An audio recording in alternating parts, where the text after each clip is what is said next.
right? And live in some solitude. Yes, Unhurried yourself as part of the series. Okay, good.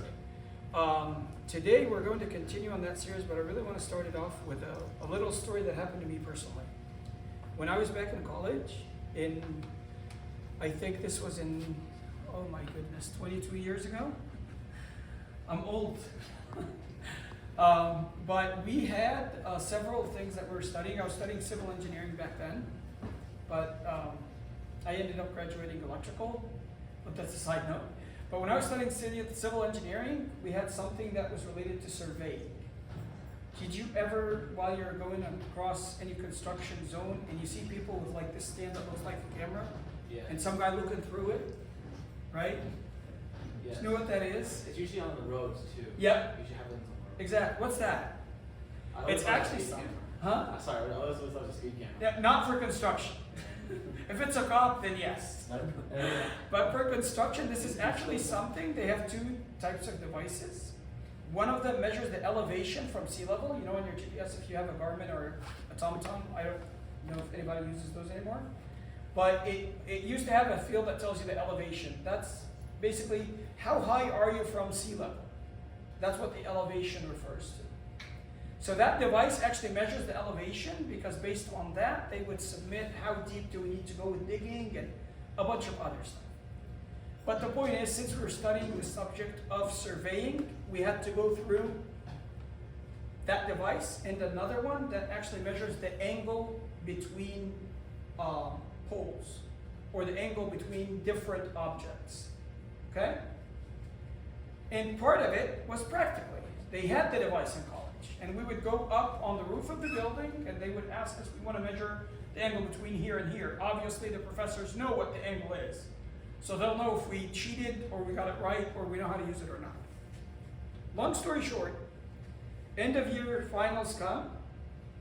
Part of the test is oral. Have you guys been through any oral tests before? Okay. Did you study engineering or something scientific? Yeah, scientific, physical therapy. Okay, there you go.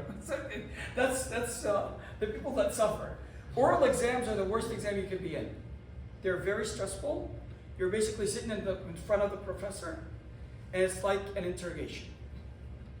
It's a very stressful environment. In this topic specifically, they tested us practically on the one that measures the height, but orally on the one that measures the angles. And I used both, I'll be honest. I did use both devices throughout the year, so I know how to use them. And then when we sat in the oral, the professor had 6 students sitting in front of him, and then he would start asking us one by one. So he kept asking about things about this device, and no one has a clue. Because he's asking, okay, where is the vertical circle inside the device, and how is it assembled? But why should we care? Right? We're users. We're not designers. We're users. He asked like 4 or 5 questions. Nobody has a clue. So he said, okay, I'm going to ask one question. Who used this device? And I was the first one to raise my hand. I did. And then he continued his question. It was not over yet. He said, I'm not going to give him extra credit, but I'm really going to squeeze questions on him. I'm like, oops. What did I do wrong? I didn't have patience. I didn't wait. I thought I knew, when realistically, I really didn't. Of course, you can guess what was my grade. Who can take a wild guess? I told you guys at the beginning, I ended up graduating electrical. So, right? So you can take a wild guess on what my grade was there, right? But the point is, I was really in a rush. I didn't wait. And that's what I do not want you to do. And that's what we're here to talk about tonight. We want to live an unhurried life. Anybody know what that would mean? What is a hurried life?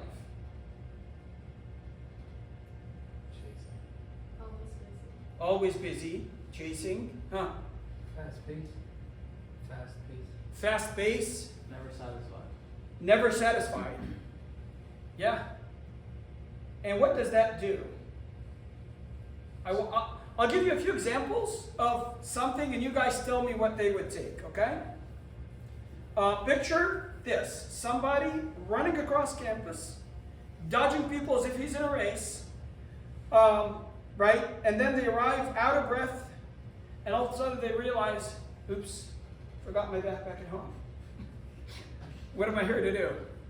How did he end up doing that? He's in a rush required. In a rush. He's fast-paced. Our brain sometimes just can't keep up, right? Our mental capabilities are sort of limited. What I mean by limited, it doesn't mean they're limited to something small or big, but they're limited. They can only do so much. When we overwhelm them, they can't keep up. Let's do another one.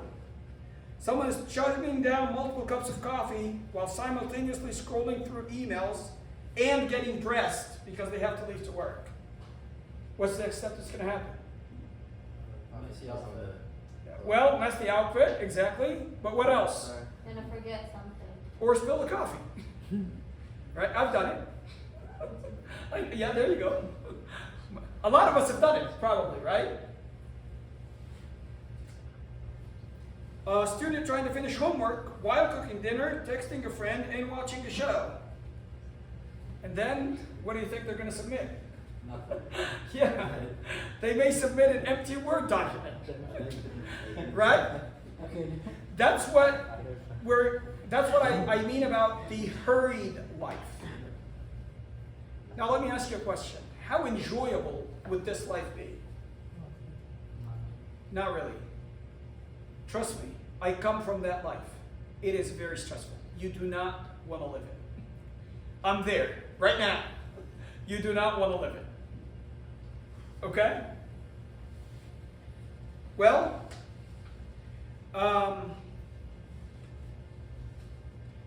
just like a few of you said, and I think all of you agree, that life now is very fast-paced, right? And that ends up with us missing a lot of stuff. Again, I'll give another example. Imagine you're eating something that is so sweet and you swallow it whole right away. How much of that sweetness did you get to enjoy? Nothing. There's a lot in life that's enjoyable, right? But going too fast, you don't get a chance to enjoy it. You really don't. You're just rushing through everything. And the ultimate goal, let's get it done, let's get this done, let's get that done, I'm late for this, and I gotta finish that, and that's not how we were designed. Let's see what the Bible says on it. God's plan for us, if we can open up the Coptic reader in Exodus 20, verse 8. God's plan for us, how many days did God create the creation in? 6 days. 6 days. And then what did he do? Rest Come on. What? He did what? on the 7th. What do you mean rest? Was he tired? I mean, all he had to do was say, let there be light. How tiring is that? For God. Right? But he was teaching us. Because this is exactly what he did in Exodus.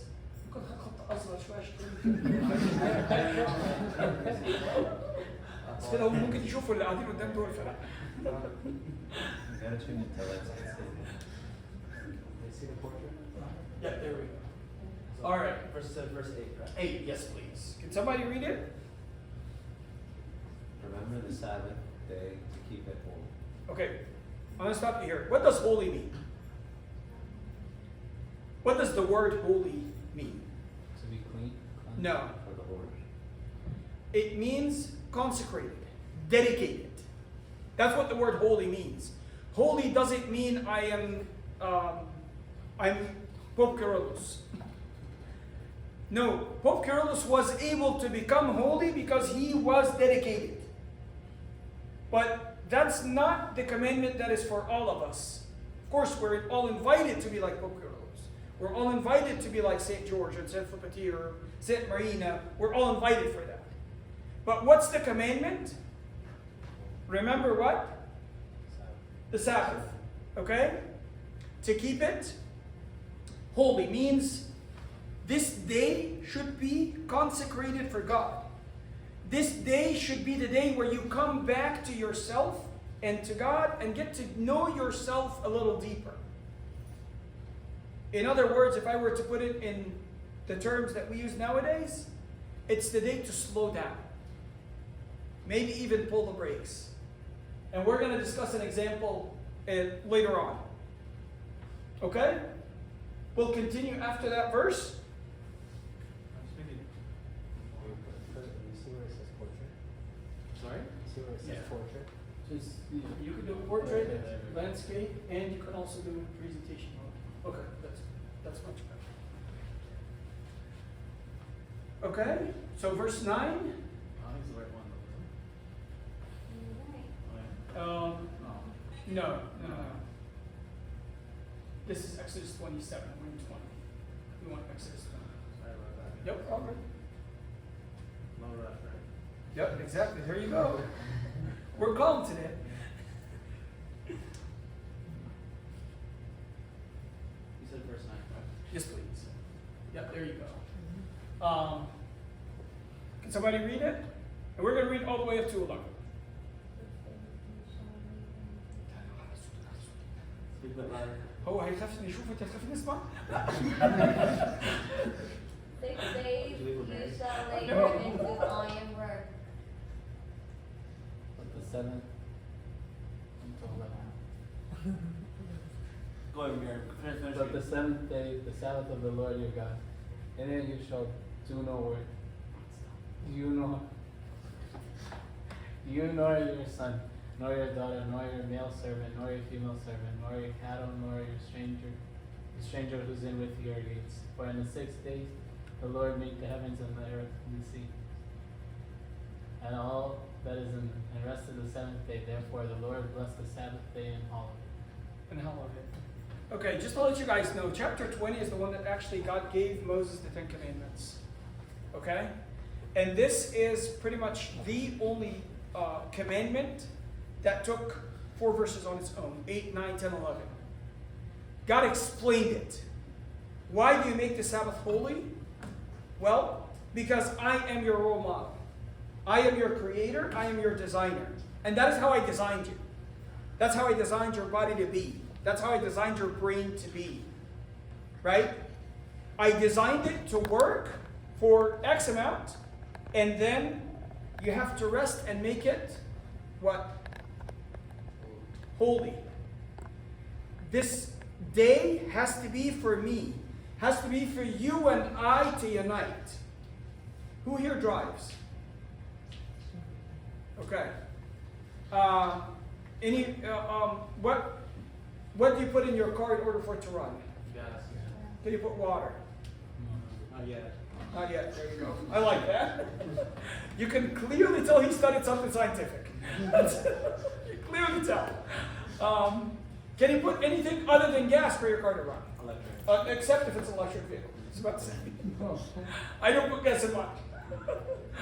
But can you put anything other than gas in a gas vehicle Yeah. in order for it to run? Okay. What's going to happen if you take your car, start driving up all the way up to California, non-stop? Will your car make it? What do you have to do? Fine. Fill it up. You have to fill it up. Said fight? Fire. Fire? Okay.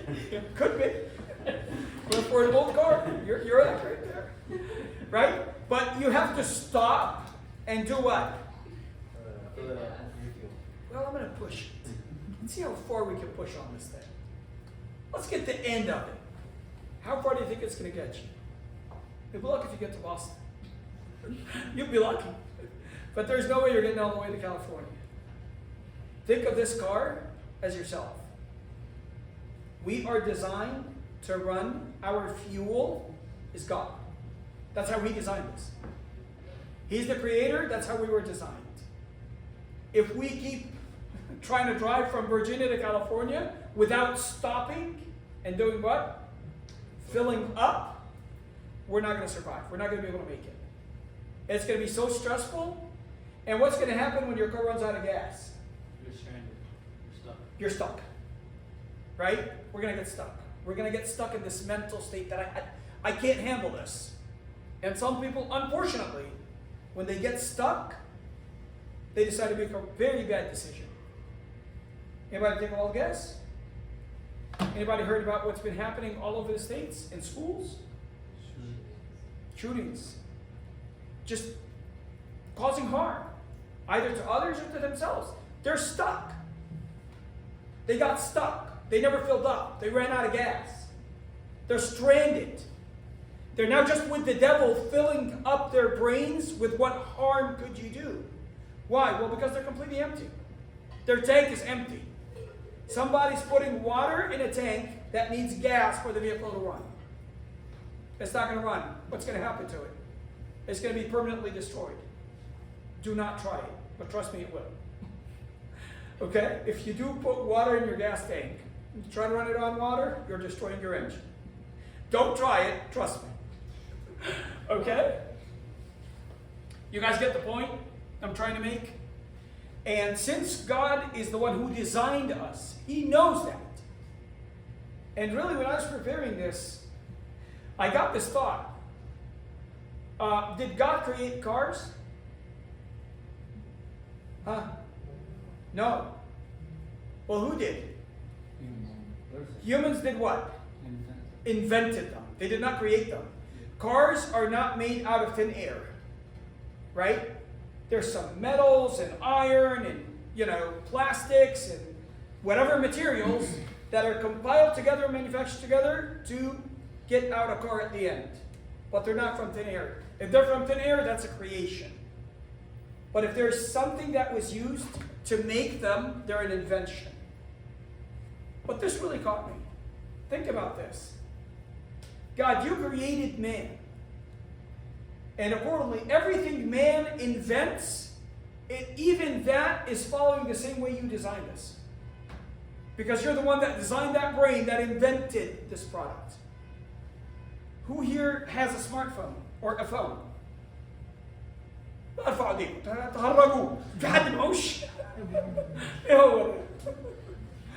Right? What do you have to do to your phone? Charge it. Whatever invention you look at, it has to be rested. It has to have a Sabbath in order to be able to keep going. Otherwise, it's going to break down. Right? I don't believe any of you guys saw, but do you know the vehicles that drive the president or drive somebody important? Yeah, the black ones, right? They look like regular whatever car, right? They look like a regular Lincoln or a Suburban or whatever, right? But you guys know they're not regular at all, right? I've been around those vehicles. For that vehicle to park, they have to keep running the vehicle quite a bit to cool down the brakes on it, because the amount of steel that is in the vehicle is unbelievable. And the amount of force needed to stop that vehicle is insane. And those brakes need to what? To have their own Sabbath. They need to relax. They need to calm down. They need to cool down. Even our inventions follow our Creator's design. Anything.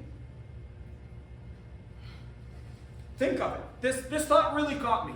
And I never thought of it before until I was preparing for tonight.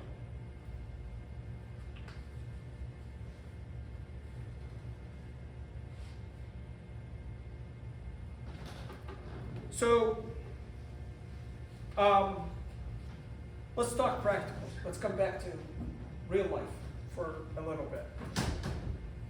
Who thinks this is easy to do? To have a Sabbath. To calm down and relax. Let me see.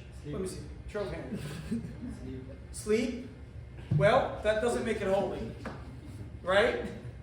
That doesn't check the box for holy. It does check the box for do not work. Yes. But it does not make it holy. Who thinks it's easy? Come on. Show of hands. Huh? Easy? I'm lying. It's definitely not. And how about we try it right now, right here? I want everybody to close your eyes I do not want you to think of anything at all for 3 minutes. The Sabbath day isn't really about that. Hold on. Close your eyes. Thinking while we're sleeping. Anybody here dream at night? Because you're thinking even while your body is fully asleep. You're still thinking. So there is no way that we can calm down this much and just be, dedicated fully to reunite with God. It's going to come with practice. But we want to come out of tonight with very simple steps. And we're going to practice one of those steps together tonight. How's that? Anybody with me, or did I lose you all? We're going to practice the steps. Okay, all right. Good. This is not how difficult this was. That's not how this commandment is meant to be. But that's how the Jews understood it. Does anybody have a Jew that they know or heard of the Jews' habits during the Sabbath? They can't do anything at all. They just sit down and go. Nothing.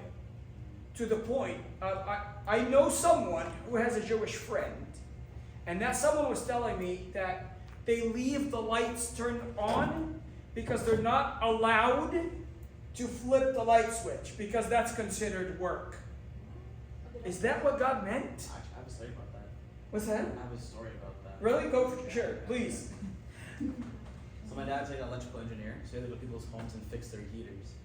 And it got to a point where he was seeing a Jewish family, and he walks in and the wife opens the door, and like you said, all the lights were turned on, and he was quite confused at it. And the husband was just watching TV, but he would have to call his wife to change the channel for him. Yeah. And he had to stay there like this, and he couldn't move at Yeah. all. So why would you work Yeah. with the husband there? Yeah, so I guess he's a lot more religious than she is. Yeah. I don't know. He's much more spiritual. Yeah. You know? But they took it to the literal meaning. Yeah. But God didn't mean it that way. What did Christ do when he came? He worked on the Sabbath. He tried to correct their thought about the Sabbath. The Sabbath should be a day for God. Well, what does that mean? That means I will help somebody in need. I'm going to stop working to earn for my own good. I'm going to go outside of myself to help somebody else. I'm going to sit, calm, relax, and read the scriptures. I'm going to meditate in God's word. It is a day to grow closer to your Creator. It's not a day to sit around doing nothing. What would you call that? Laziness. That's just laziness. Right? But they took it to the literal meaning. And Jesus knew what they were doing. Right?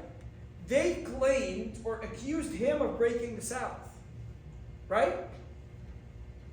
Especially when he raised one of the sick people and told them, right, carry your bed. And when he asked the man whose hand was, Leprosy? maybe the leprosy. Shriveled? The shriveled thing? الايد اللي هي كانت يابسه مش فاكر اسمها. I can't recall what. Withered or shriveled. Withered. Yeah, the withered hand. Right? They accused him. How dare you do that on the Sabbath? And he's like, okay, well, let me ask you. Which of you, if your sheep falls into a hole on a Sabbath, will you not climb down there and get it? So who's breaking the Sabbath? The Sabbath is meant to grow closer to God and help others. That's what I'm doing. On the contrary, it is not meant to do business in. But when your sheep falls that involves your business, you break the Sabbath and you do the work to get it. So who's breaking the Sabbath? Jesus wanted to correct their thought about the Sabbath. It is not meant for laziness.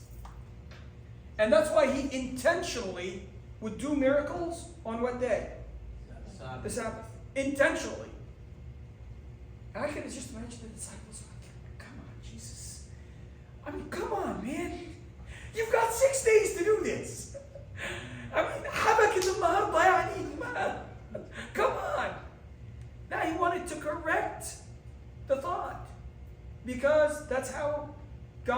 designed us. That's how we were designed. So living this very fast-paced life, that's not how we were designed.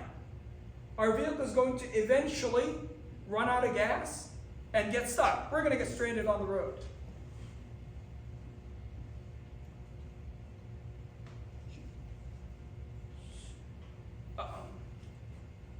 The true meaning that Jesus really wanted, and the true meaning of the word holy, is make it for God. Give yourself the chance to recharge. Let's take a look. Well,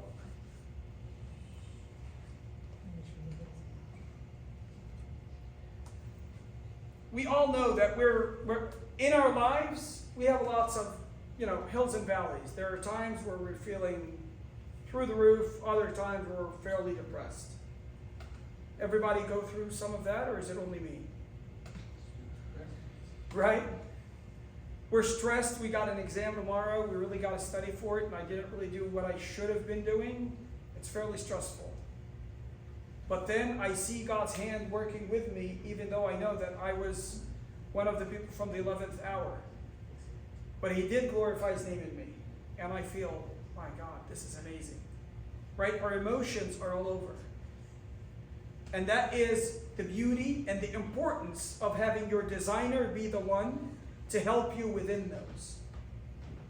When you do give yourself the chance to kind of slow down, live that Sabbath, and again, I know it's very hard giving it for a full day.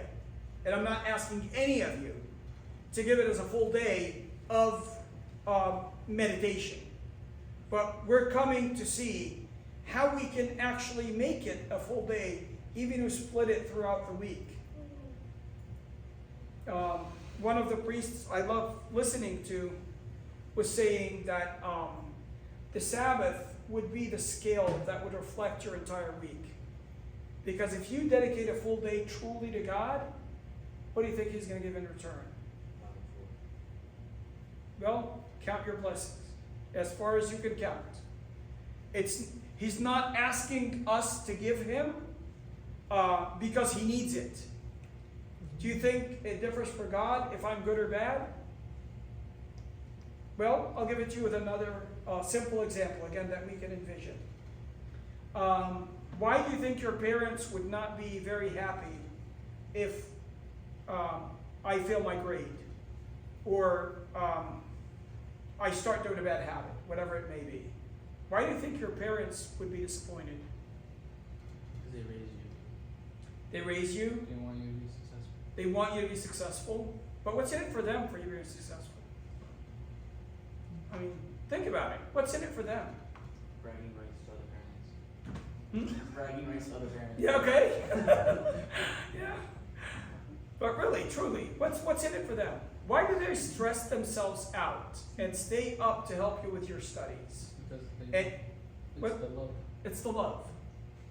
I mean, think about anything else.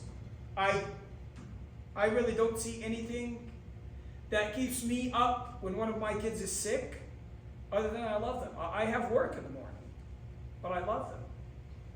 They're more important. And that's a feeling that cannot be described. My dad always used to tell me that.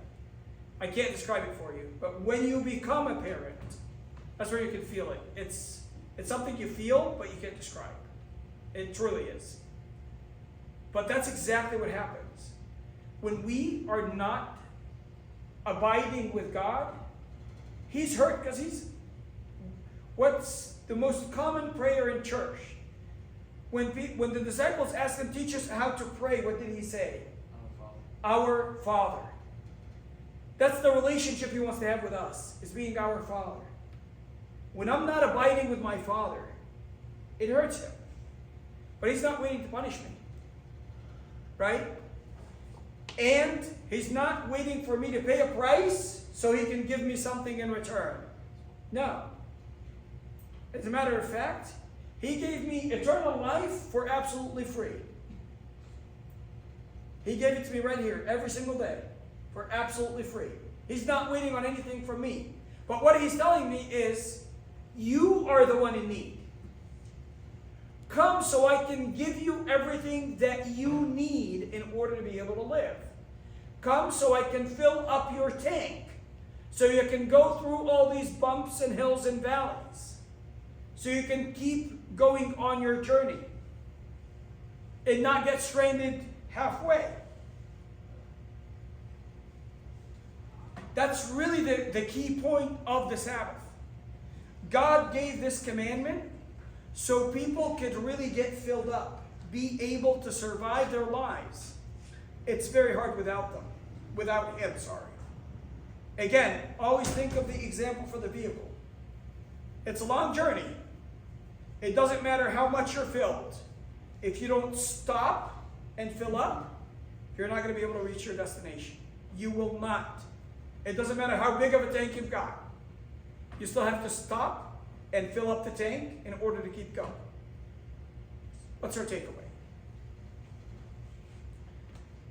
So takeaway, I want every one of you this week to dedicate the whole week and not do anything. Sounds easy. She caught it. Ben was smiling right away. She caught it right away. Like, yeah, right. I know it's hard. We weren't even able to do 3 minutes, right? And we all tried that, correct? But I really want you to slow down with what you're doing. Try it. Think of it as if you're eating something. If you don't give yourself the chance or the time to chew it and get all that juicy, delicious flavor out of it, you're just going to gain weight and you haven't really enjoyed it. Right? That's where you're going to end up. You're going to be gaining weight. You got all the calories, which is the disadvantage, but you didn't get the great taste, which is the advantage. Give yourself the time. Try to slow down in every action you're doing. It's hard in this day and age. It's very hard in this day and age. Trust me. Just Tuesday, while I was at work, I had to ask for an excuse to use the restroom because there's no time for me to go to use the restroom. I have days where I cannot eat because there won't be time in my day to use the restroom. I know it's hard. I get it. I know. But it's not going to get any easier if we don't try. If we start trying and try to make it a habit, we'll get through. We'll make it happen. But if we just throw our hands up and that's impossible, we're just not going to be able to make it, we're going to stay standstill, not move a single step forward. And the key is, we got to keep moving forward. Right? Let's think an actual practical application. What time do you guys wake up? Average. 5. God forbid. 10 a.m. Huh? 10. 10. Good job. أيوة كده. أنا كده أفتح نفسي. تقول لي 5. ما أدري. قفلتيني. On average. 8:30. 8:30. Okay. Can I ask every one of you to pull out your phones? I assume that's your alarm, right? Can you pull out your phones, set your alarm to 5 minutes prior to what it is set that you wake up for? Right now. Set it up to 5 minutes earlier than what you typically do. I can't wake up. Huh? I can't wake up Why not? because I system every day like if I pick up 5 like minutes. for 5 minutes, yeah. 5 minutes before. Yeah, 5 minutes before. I can't wake up before 5 minutes before. Why not? He cannot wake up. Because I system every day like I pick up 8. Pick up No. 8. I'm saying wake up. Wake, yeah. Yeah. 7:55. سيبوني أقول لك. 7:55. سيبوني أقول لك. 7:55. But what's my point of those 5 minutes? Give us a message, God. Yeah. We are going to give up those 5 minutes of sleep. We're going to get them up early. Because if I ask you to make them later, what's going to happen? You're still going to be late for work or college or wherever you're going. Right? So we are going to give up 5 minutes of our daily sleep. 5 minutes. Is that too much? I typically snooze for 35 minutes. So I adjust 4 alarms and I keep snoozing all 4 of them. So it's like 35 minutes before I get out of bed. But I'm asking for 5 minutes. But we will decide that those 5 minutes, I'm going to start my day with a very short prayer. That prayer could be whatever you want it to be. If you want it to be from the Igbeya, be it. If you want it to be our Father, be it. If you just want to talk to Him, be it. It's totally up to you. But the point is, those 5 minutes that we are waking up early are going to be given to God. So we're going to slow down a little bit on our sleep, right?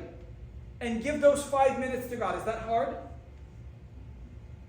I'm not asking you to not think of anything. I'm just asking you 5 minutes earlier, and I can even give you a practical example of what to say. Right? Today, I have this project that I need to turn in. Could you please help me with it? Guide me. Give me wisdom. I have this difficult person that I expect to face today. Could you please help me be your true ambassador towards him? I'm facing a lot of challenges today at college. Can you please support me and give me a tongue as you promised as to what to say? Tie it to your daily life. God is not sitting up somewhere. Where is God? His Holy Spirit is in each and every one of us. He's inside. So unless we're able to calm down and get into ourselves, it's going to be hard for us to talk to Him. We really need to slow down. Give another practical example that I learned from one of my servants, that servant I served with so many years ago. But I really enjoyed this, and I've been doing it ever since. When is the closest that you become to Jesus? When you're down. When you're down. When you're down? Okay? You get very close. But there are times where you get closer than that. Liturgy? Communion. Because where is Jesus during communion? He's here. He's right here, right? That's Him, right in here. So if I talk, I'm talking straight into Him. Right? As you're chewing the body, talk to it. Yeah, actually, My his mom, mom always tells us, like, before, right when you take communion, don't eat the before you body. swallow it, make sure you pray and talk Exactly, to God. talk to it. That's Him. He is right there. Doesn't get any closer. Right? His ear's not even in front of your mouth. He is, as a whole, He's inside your mouth. She says, like, take the body and the blood, and then pray, and then swallow. Yeah. Yeah. Okay? Are these hard to do? Do they take time? Yes. Okay, how long? Let's say I can't do 5 minutes. I feel bored. Come on, let's face it, right? You guys are youth. I'm old, but but let's face it. It could get boring, right? Be honest, right? Some of us can't even stand 5 minutes of prayers because we don't know what to do. We don't know what to say. We're not used to it. Don't be shy. I know. I've been there. Trust me, I've been there. Make it 1 minute. Or just stay quiet for 1.5 minutes. It will come to you with practice. Do you think Pope Kyrillos all of a sudden woke up one day and became Pope Kyrillos? No. It took years. Right? And within those years, he decided, hey, I love this life so much that I'm going to give everything to only live this prayer. Does any of us see that? I know I don't. I don't know about you guys. But I know I don't. I'll be honest with myself. Right? Even if you can't give the 5 minutes, set that 5 minute as your goal. Start off with even 1 minute. 45 seconds. Anything that you can offer. You're stopping at the gas pump. You don't have to fill up all the way. But even if you get enough gas from the pump to run you for the day until you get back the next morning to charge again, that'll work. Sunday, talk to him. During liturgy, talk to him. During communion. Do at least, any day you attend liturgy, you are now Christ. Do one thing to help anyone else other than yourself. Whatever it may be. Again, even if that one thing is, I saw a kid that's messing their hand with chocolate, and I helped them wash it. It could be as simple as that. Spiritual life doesn't have to be overly complicated. But when you start doing it, that's when you get to taste the beauty of it. Anything I'm saying you guys see that is unrealistic, can't be done? Are you guys asleep yet? It seems like it. Is anything unrealistic? Is any of what we're saying that something you see, man, come on, come back to earth? Anything? Okay, good. And then we want to take our time to sit with God's Word. So far, we said we're going to wake up 5 minutes early. We're going to talk to our Lord Jesus Christ during communion. And any day I have communion, I'm going to do one thing at least to help someone other than myself. It could be as simple as anything. Okay? And then we're going to do another opportunity, but every day also, to help us charge a little bit. Spend time with the Bible. I don't care if you read one chapter or one verse or a whole book. Really, it doesn't matter to me. But what does matter to me is eat it.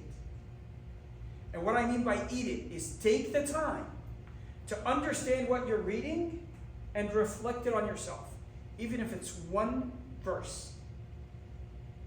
I'd rather read one verse, reflect it on myself, and make it have an impact on my life, than read an entire book a day. It's about the quality, not the quantity. Well, how do we do that? Let's practice it together, and then I'll conclude. Okay? Can we open Daniel chapter 1, please?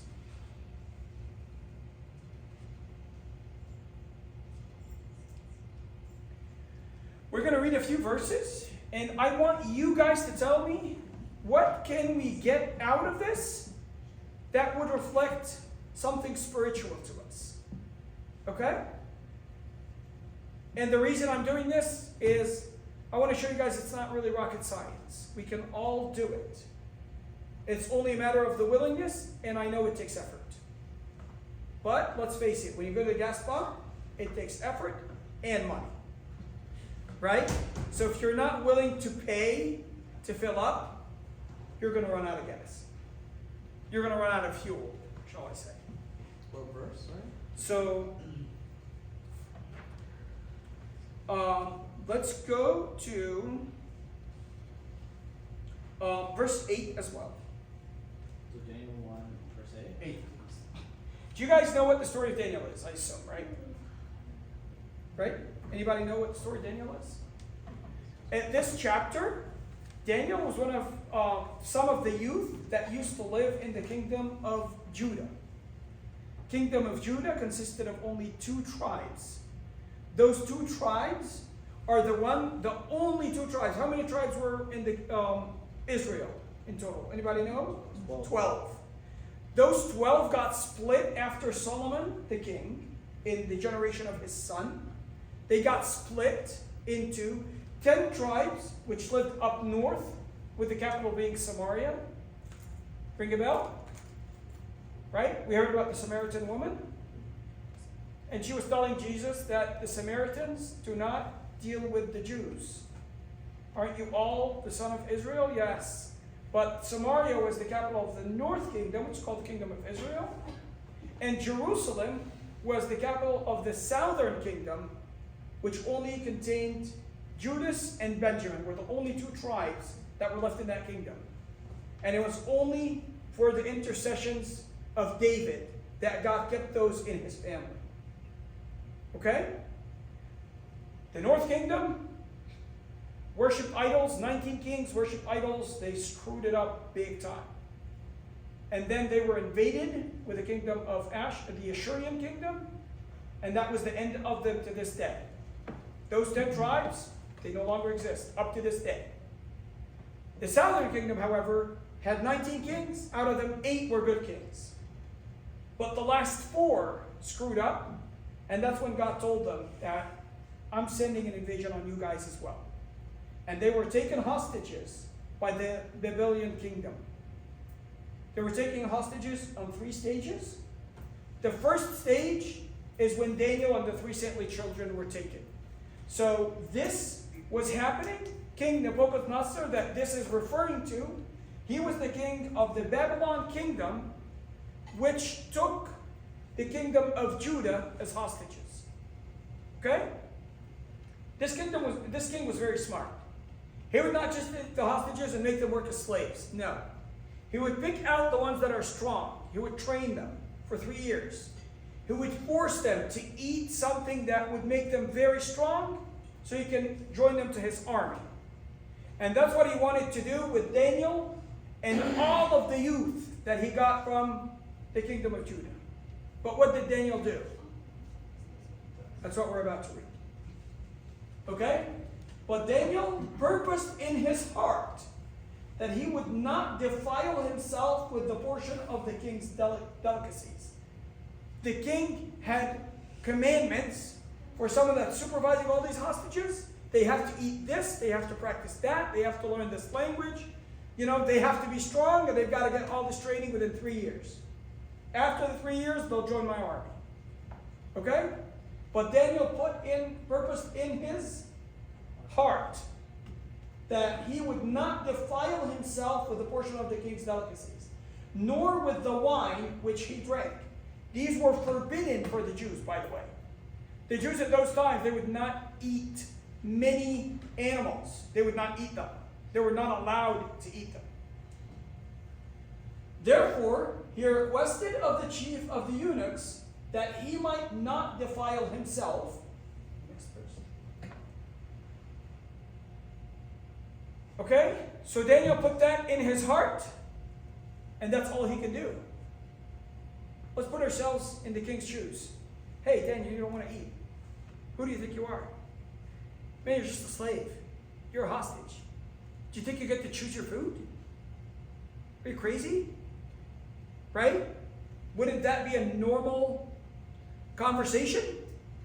Right? I mean, come on. We're offering you all of this food. This is the food that the king himself eats. You say, no, I don't want it. What? You don't get to choose. What would Daniel be able to do in this circumstance? Would he be able to do anything? Not really. He's just a slave.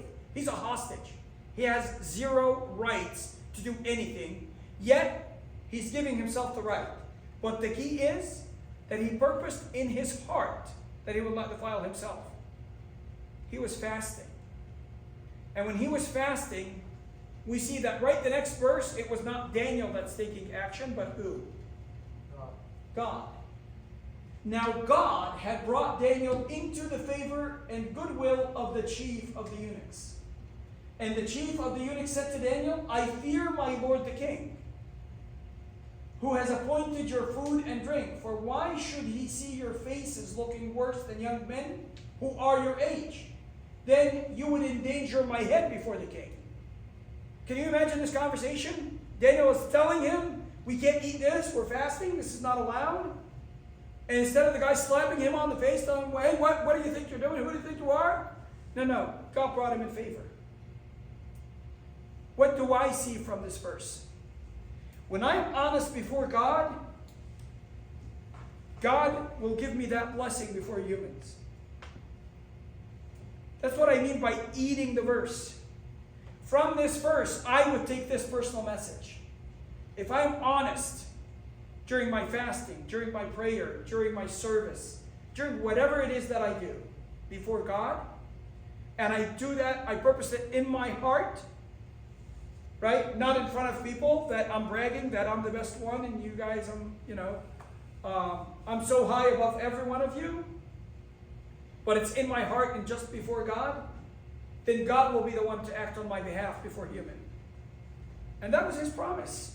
For your Father who sees in secret, what does he do? rewards you openly. Right? You guys get the point? Let's do another one. We'll follow the next verse.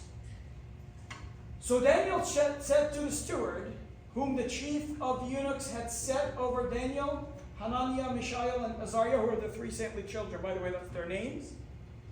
Please, test your servants. Pay attention to this upcoming one.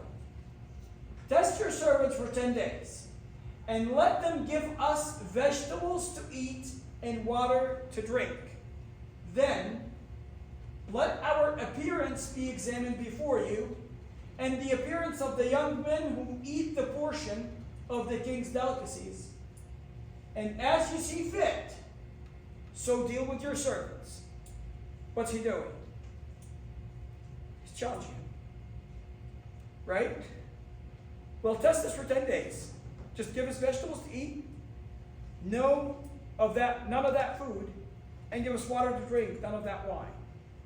And give us 10 days and test us. And look at the confidence that Daniel has in God.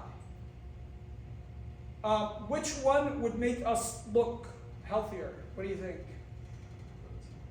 Protein. Right? That's why the people that do bodybuilding, they eat a lot of protein.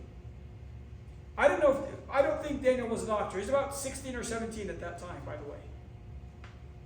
And that is how confident he was talking to a soldier in the army that the king has appointed.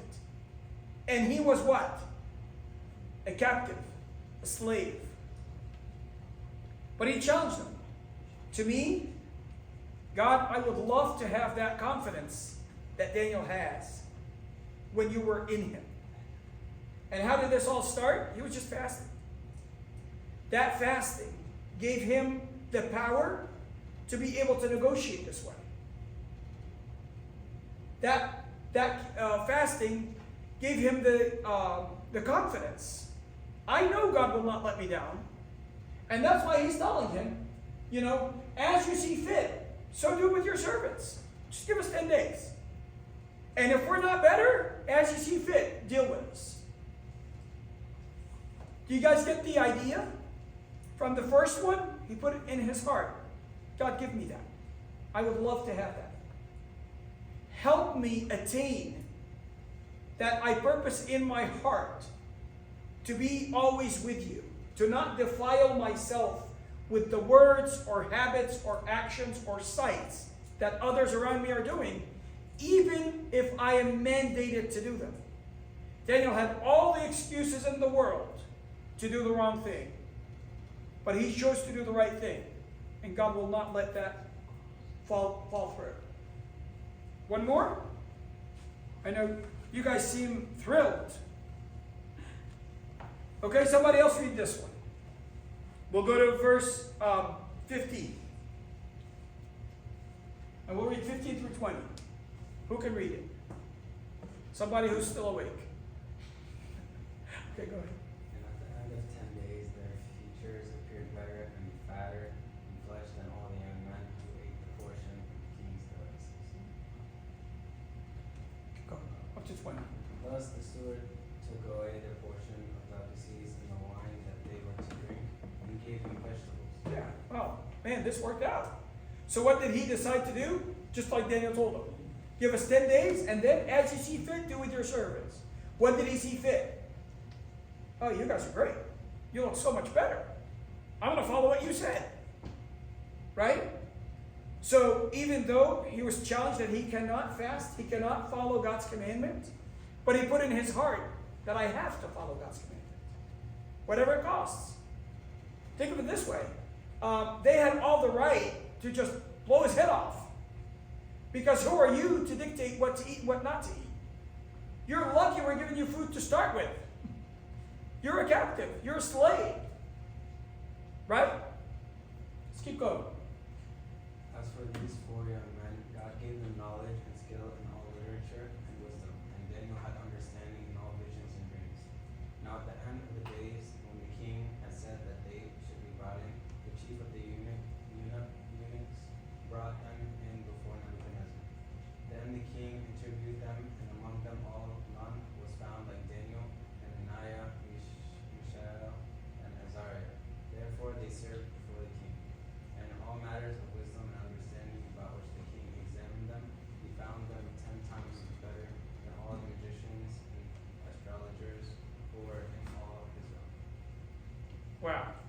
So where did they end up? Where did the people that did not stand like Daniel did? By the way, in that first stage, I believe there were like 360 some captives taken on that first stage. How many of those 360, whatever it was, how many of them stood fast and decided that they will not defile themselves? 4. Where did those 4 end up? Yeah, they ended better than the others. They were serving before the king, not just joined the army to become soldiers. They were serving before the king. And to top it off, God gave them that there was none like these 4. Like none. When the Bible says none, it's literally none. Not a single one. It's not that they were among the best. No. There was none like them. Not a single one. And in all matters of wisdom and understanding about which the king examined them, found them 10 times better than all magicians, astrologers who were in all his realm. Those are very known. If you continue the book of Daniel, which I highly encourage you to do, it's an amazing book. The stories are phenomenal, and they show God's glory. I would strongly suggest you start this method in that specific book, the book of Daniel. You see God's glory. And again, if I were to do just one verse and take something from that one verse, apply it to myself, I would love to be fasting like Daniel. I would love for God to be fighting before me and giving me that blessing in the eyes of everyone. One thing to conclude with, just like last time I told you guys about C.S. Lewis, I really love this, and Abuna always says it to us. C.S. Lewis said that aim for heaven and you'll get earth thrown in. Aim for earth and you'll get neither. That's exactly what happened here. Daniel and these 3 children, they aimed for heaven. We're not going to defile myself. What did they get? They got earth thrown in. They're serving before the king. They got all the wisdom. You know, they were the best of the best. There was none like them. They got earth thrown in. But what did the rest of the 360 some decide to do? Well, they aimed for earth. Well, we're captives. What can we do? ما فيش أبرسيون نعمل إيه؟ It's hard. ما فيش وحدات كشري. جد والتبع مش موجودين. What can we do? Aim for earth, you'll get neither. God bless you on that. Thank you for bearing me this long. I know it's been long, but I hope that we can apply those. So 4 things we took. 5 minutes early. I know that you did not set your alarms. You just pulled out your phones. Okay? But I trust that you will. Please. Let's all try doing this together. Okay? I know you all built out your phones, but I know none of you did. I did. Bro. And that proves that none of you guys did it, because she was the only one that said I did. And no one even decided to follow. That proves it.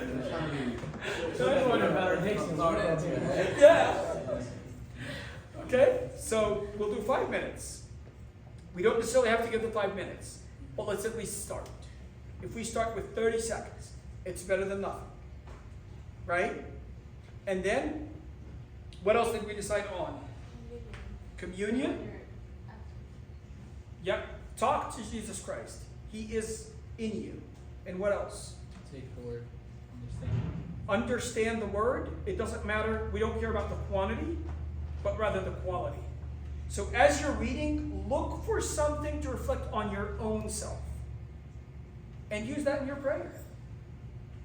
Tell him, I would love to be like Daniel. Hold my hand like you did for him. Give me the blessings in everyone's eyes, just like you gave him. Right?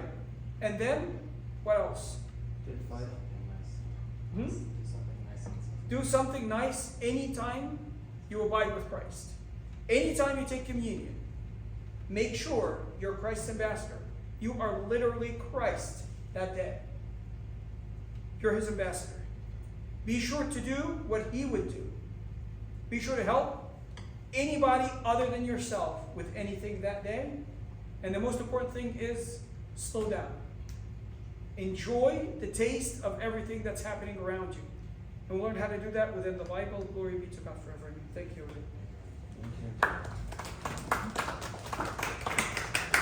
Thank you so much.